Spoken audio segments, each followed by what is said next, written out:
Hello, everyone. Jeremy Geckner here from the Front Row Network on NPR Illinois. And I am so psyched to be talking today to Toby Kebbell, Lauren Ambrose, and Nell Tiger Free for the release of season 4, the final season of Servant on Apple TV Plus. Guys, thank you so much for joining us today. I always tell people I came to Apple for Ted Lasso. I stayed for Servant because this show is so amazing. It's so creepy. It unfolds so greatly, and all your performances are so great. And I'm sad about season 4 being the last one, but can't wait to see where it goes. Lauren, starting with you here.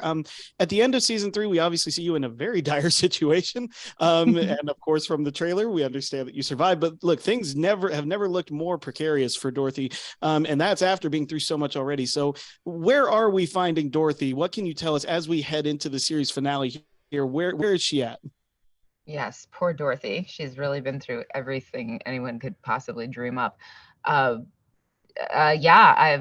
sort of recovering, and Dorothy is greatly physically compromised, and it's a slow, painful recovery, and that lends itself nicely to some classic horror tropes of that we kind of got to explore, the power dynamic between me and Nell. That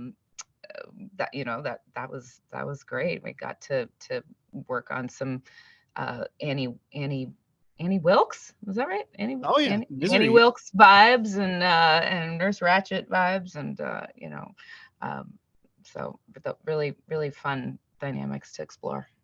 Yeah, absolutely. And the stuff between you and between Dorothy and Leanne is just it ratcheted up a lot in season 3. It's needless to say. So I can't wait to see where that goes. Toby, with your character, Sean, I'm constantly fascinated by the journey that he's been on in the series. Obviously, season 3 saw him grow a lot in his personality, especially towards Leanne, but that obviously takes a pretty hard turn at the end of season 3 there. So, he's been so steadfast in standing with his family, but the events of the finale, is Sean sort of at now his make or break moment as we come into this final season?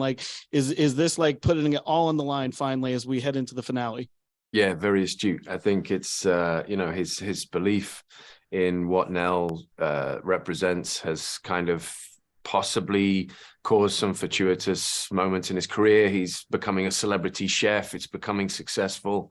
I think ultimately it starts to dawn on him with things crumbling around them that he has to be heard. He has to tell his wife the truth. This is not going to go anywhere. Nothing's going to taste right. Nothing's going to feel right.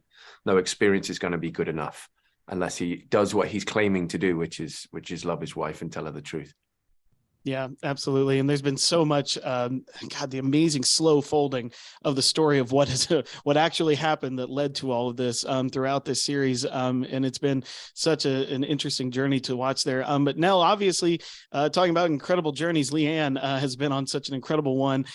She's grown in her power in season 3, but there was a big constant threat of the Church of the Lesser Saints. So in season 4, it seems to suggest the tables have turned in this kind of struggle between Leanne and the church. So is that kind of is that an accurate assessment here? Who is the predator and prey as we head into the final season here?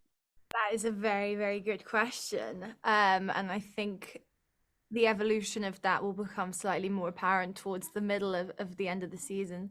But I think that prey becoming predator is definitely a theme with my character in the final season. I think that if you push something enough, and if you push somebody enough, and if you injure them enough, eventually when they feel, she's like a wounded animal that's been backed into a corner, and that's what something is at its most vicious when it's at its most vulnerable.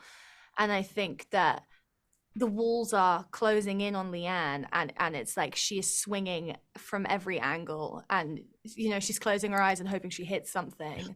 But she's getting a lot more in tune with her own senses and her own powers, and it's starting to excite her. She's starting to relish the fight and the violence, and I think that's where a shift is starting to happen. That it might not even necessarily be self-defense anymore. It could start maybe teetering into the thrill of the chase. So yeah. It's an interesting sort of decline maybe we'd see in her morality.